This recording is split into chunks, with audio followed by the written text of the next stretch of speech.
But let me go back. You said something that I just want to verify. You said it goes on in my mind.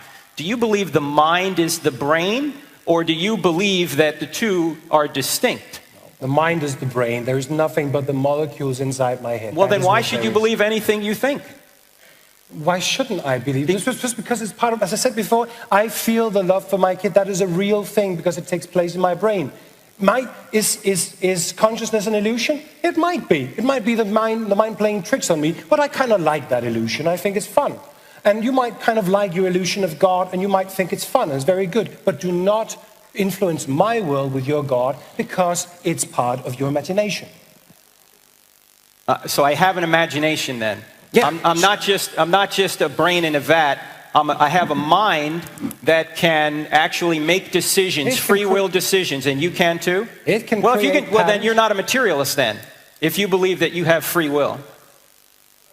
Why not? Because if everything is the result of a previous natural cause determined by the laws of physics, then you don't have free will. But if you think you have free will, then everything that you think isn't determined by the laws of physics. You are a self that decides to do things. Does the believing God give you a free will? What's that? Do you have a free will as a God believer? Oh, I think everybody has a free will, whether they're believers or not. My point is, on atheism, if atheism is true and we're just molecules in motion, there is no free will. That's one of the things that troubled Einstein the most. He was a materialist, and he said, how can we have free will if everything is molecules in motion? That's what I think is the fatal flaw in atheism.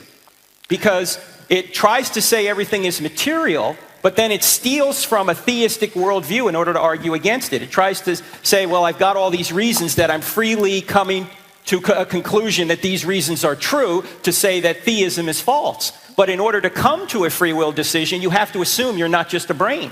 You have to assume you have a mind. You have to assume you have a soul.